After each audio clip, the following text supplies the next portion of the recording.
படம் பிளாக்மெயில் கொஞ்சம் கூட சத்தியமா இந்த அளவுக்கு இருக்குன்னு எதிர்பார்க்கவே இல்லை.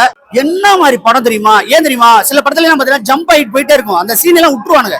ஆனா இதுக்கெல்லாம் ஃபுல் அண்ட் ஃபுல் வந்து பாத்தீங்கன்னா டீடைல் பண்ணி பரவசப்படுத்திட்டாங்க. இப்பயுமே திக்கு திக்குன்னு இருக்கு அந்த மாதிரி ஒரு படம். பிளாக்மெயில் படம் அருமையா இருக்கு, ரொம்ப சந்தோஷமா இருக்கு. GV Prakash after long time நல்லா பண்ணியிருந்தாரு. படம் ரொம்ப அருமையா இருந்தது, எக்ஸ்பெக்ட் பண்ணி வரல. பட் ஆனா கேரளா டைரக்டர்களுக்கு ட்விஸ்ட் அண்ட் டர்ன்ஸோட எல்லா படமும் வருது. அவங்களுக்கு சவால் விடுற மாதிரி அவங்க 100 படம் போட்டாங்கன்னா இந்த ஒரு படத்தை தூக்கி போட்டா போதும் அப்படின்ற மாதிரி இருந்தது. இந்த படம் வந்து யாருன்னா முன்னாடி காதலிச்சீங்கன்னா எக்ஸ் லெவல் காதலிச்சீங்கன்னா தயவு செய்து 2வது கல்யாணம் பண்ணிட்டு உண்மையை சொல்லிடுங்க. இந்த மாதிரி பாத்தீங்கன்னா அடுத்தடுத்து நம்மளை வந்து என்கேஜ் பண்ணி யாரு கடத்தினா கடைசி வரை ப்ரிடிக்ட் பண்ண முடியாம அலப்பற பண்ணிட்டாப்ல. ஜெயிச்சிட்டா மாறா அப்படி சொல்லணும். மாறன் சார் உண்மையிலே ஜெயிச்சிட்டாரு.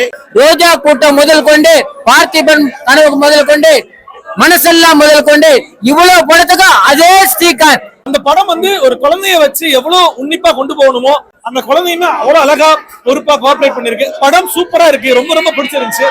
கண்டிப்பா எல்லாரும் தியேட்டர்ல வந்து பாருங்க. சாம் சிஎஸ் பாட்டோட சேர்த்து மியூசிக் இந்த படத்தை போட்டுருக்காரு. அவருடைய கேரியர் பெஸ்ட் சொல்லலாம். அந்த அளவுக்கு வந்து இந்த படத்துல வந்து மியூசிக் வந்து வாழ்ந்திருக்காங்க. படம் வந்து ஸ்ரீகாந்துக்கு தான் அந்த படமே, முழுக்க முழுக்க ஸ்ரீகாந்த் தான். குழந்தை ஒண்ணு நடிச்சிருக்கு, அந்த குழந்தை இப்ப கிடைச்சாலும் எடுத்து கொஞ்சலாம். அந்த அளவுக்கு வந்து பயங்கர பால் வடிகிற முகம். அதை எப்படி சொல்லி வேலை வாங்கினாருன்னு தெரியல டேரக்டர். அந்த குழந்தைய பாக்குற நேரம்லாம் நம்ம கண்ணுலாம் கலங்கும். ஈவன் வந்து அந்த குழந்தைய சித்திரவதை எல்லாம் பண்ண மாட்டாங்க, ஜஸ்ட் தூக்கிருப்பாங்க. எதுக்கு தூக்குனாங்க? அருமையா சொல்லியிருக்காங்க. படம் சூப்பர் படம். ஜிவி பிரகாஷ் இந்த படத்துல வந்து ஒரு குழந்தைக்காக ரொம்ப கஷ்டப்படுறாரு, அவங்க லவ்வருக்காக ரொம்ப கஷ்டப்படுறாரு. இதே தோரணை தான் சொந்த வாழ்க்கையிலும் பயன்படுத்தினா என் தங்கச்சி சைந்தவி நல்லா இருப்பா அப்படின்ற ஒரு சந்தோஷம். ஹெராயின் கடத்துறவங்க எல்லாம் ரொம்ப காலி பண்ணி தூக்கி உள்ள போடுறாரு ஸ்ரீகாந்த் சார்.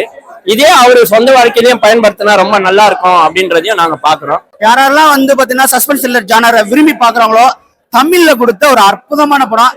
தயவுசெய்து அந்த மாதிரி கேட்டரை மிஸ் பண்ணிடாதீங்க.